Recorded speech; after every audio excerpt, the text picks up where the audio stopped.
Chauthokna hairamge ngasigi video se YouTube ta khwaidagi kanaba khwai mamal tangba video singi manungda ama soidana oihorani ngasigi video se English loan khangabani loan handokpa hirabani dana train hekta sembe yaba makhalgi content adu oide ai ishagi oiba londa da haijaragadi ngasigi video smakti sale na leigi phanglui doba adongi kok mapung phana thugaiduna adongi wakhal mapung phana honghanma ngamgadabadumba content aduni haigani Lobidasi ngasigi topic aikhoida Thawai Haibasi Tasengna Leibra Thawai si Leibra Mathangi Mapok kaidana hainari basibu masibu Tasengna maghekta leibazala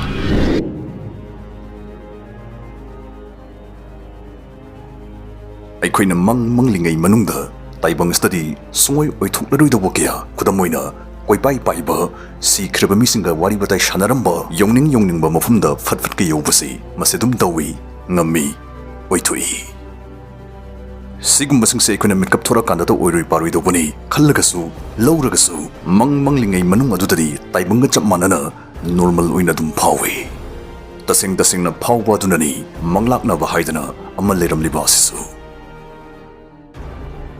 studies na haidi madudi emotions haidi aikoi gi pukningi ithaki hunsingna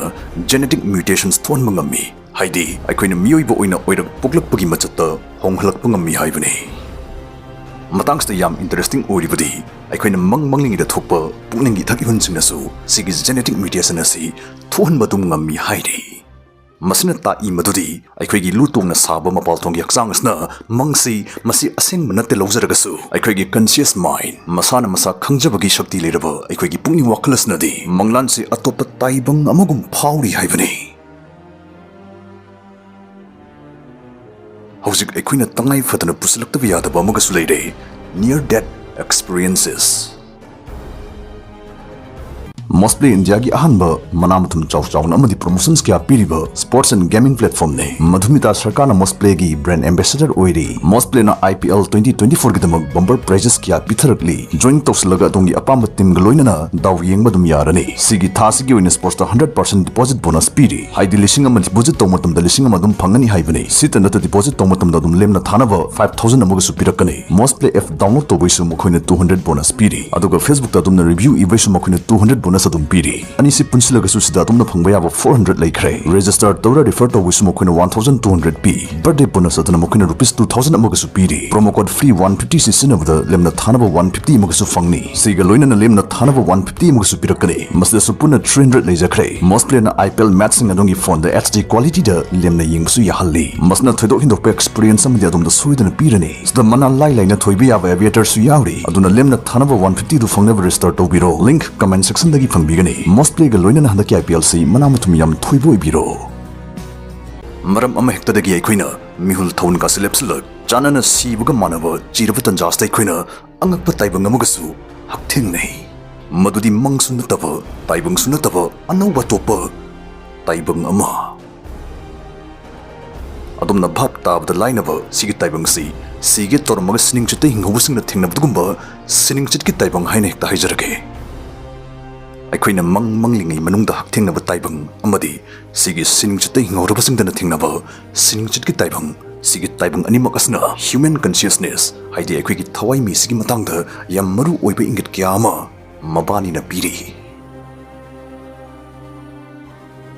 Sam Pernia New York University ki Medical Center da associate professor masuiba physician amani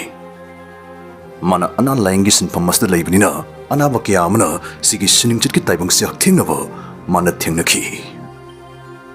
sining chitte hinghorba na wasingsna moina gyan taraga doctor singda asumna yam toina hai phongdoi madudi moina isi sina taduna leiringai cher aduda moina han amukta ukidriba khangda lubadugumba kari no mayam amu ukhi wahina pau tambada oithoktana lurugda pathodok kya ma thokhidana moina doctor singda yam toina phongdoi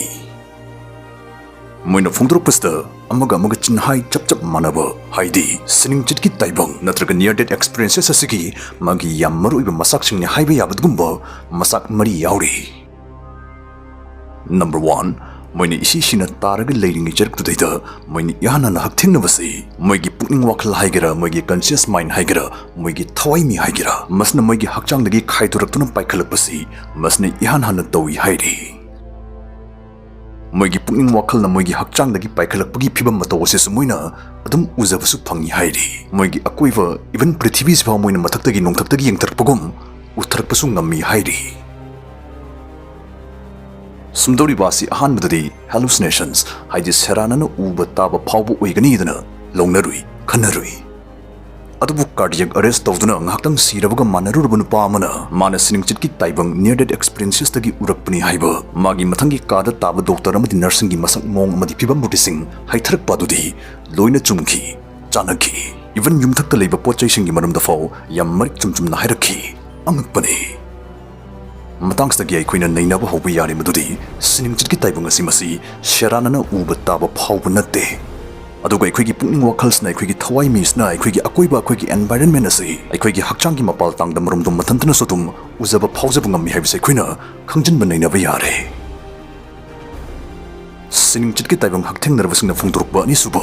manaba chinhai dudi moina leikidraba sikhrabasinga wari batai shanarami unarami amadi maduna makoigi wakhal yam nungai halli makoigi mamon pelhalli haibasni makoina phungdurukba humsuba manaba chinhai duna mukari hairi feeling of confusion moigi hakchangni isisina tarale horaga moigi pukning wakhal namuk ing hingna paikhalakpadudadi karino torisibu kadaidano ini lerisna ekhoi sibu karino kanano haibasdaida sathina chamamnaba phawi hairi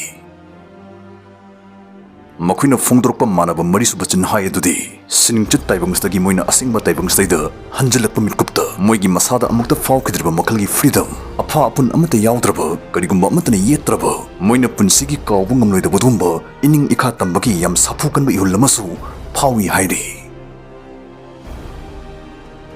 near death experiences natraga siningchitki taibangi yam maruiba machak mari aikoina khangminare adubu mayamstagi aina khwaidagi hena thawaina tajaribadi siningchitki taibang hakthingnaraba mokhoi kharana yam confident oina asumna hairi madudi aikoina asengba taibangni real world ni haribastagi mokhoidadi siningchitki taibangsna hena asengba oina phawidra mokhoini yam confident oina hairi siningchitki taibang asi hek hakthingnarubudagidi aikoina asengba taibangni hainaribasi moida aikoina mangmangba hakthingnaba manglangi taibang asgum phawredana mokhoina hairi siningchitki taibang asna moida hena asengboina phawi madudi moina hana bhap tabangamdaba rubu kya amasu sigi siningchitki taibang asdadi yam laina bhap tabangam I hairi masibu mato karam noi thokadoribano videos dai khoina taibang makhal ohum panjakre manglan gi taibang dream world asengbani hainariba taibang real world amadi ngaktang sibaga manarurba singna thingnaba siningchitki taibang near death experience world manglan gi taibang study ekhwigi khangba ngambagi sakti conscious level asi masi khwaide hina sole adunani ekhoina mangdadi maram cha chana logically wakal khanthaba ngamdriba real world asengba taibang study ekhwigi khangba ngambagi sakti conscious level asi masi amuk wangkhatli aduna ekhoina tarang uba phawba tabasi amuk ngamhalli